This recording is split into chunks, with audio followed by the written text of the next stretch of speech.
This past April, the Rhode Island Interscholastic League held their annual Spring Leadership Conference at Camp Fogarty in partnership with the Rhode Island National Guard and iHeartRadio.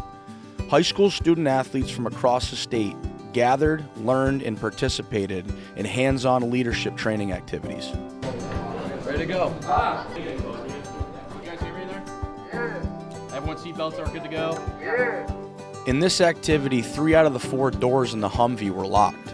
While the student athletes were completely inverted, this was a great activity for them to communicate and lead to figure out which door was unlocked and that everyone got out safely.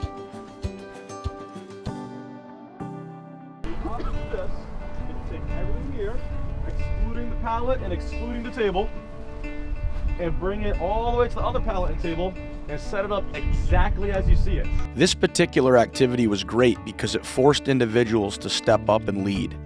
It takes a lot of courage to speak out and feel that you have the right solution. Were they leading? It was like leaning back.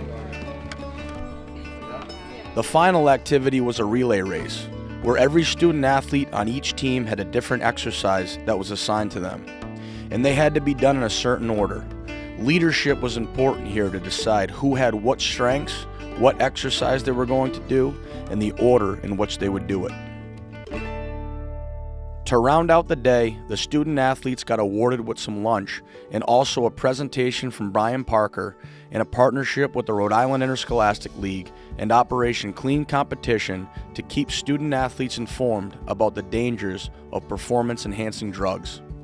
One of the things that we're doing here for Operation Clean Competition is giving you a little bit of information, right? Here's what's really cool.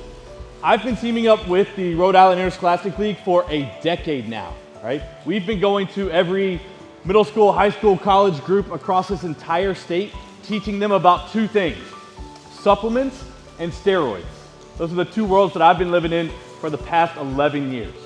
Part of what Operation Clean Competition is all about is making informed and healthy choices.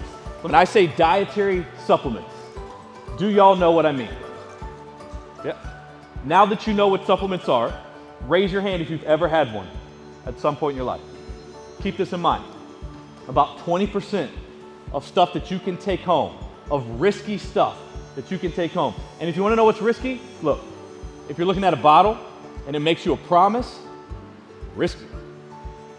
I can make you gain weight, I can make you lose weight, I can give you energy, I can do this or that for you, that's risky, okay? About 20% of that stuff has something inside of it that doesn't belong, okay?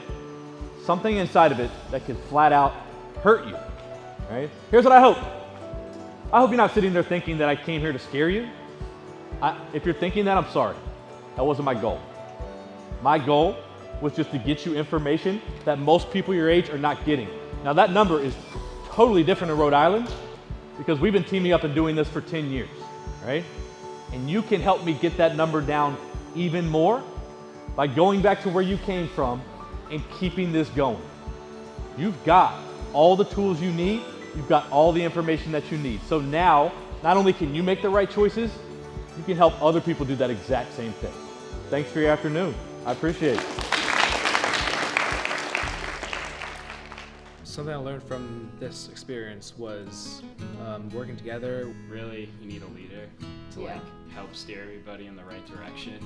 And everybody has like a different set of skills that you need to all like use and bring it all together. It definitely improved our leadership skills. Yeah, and I think we like took each other's strengths into consideration, and we kind of learned who had to go in what order and like what each person was best at.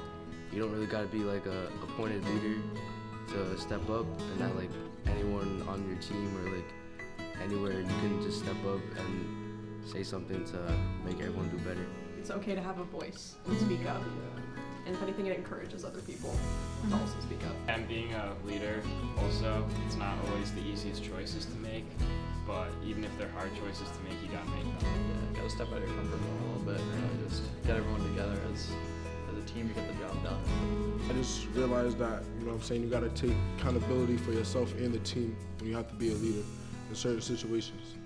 And made me open my eyes a little bit more.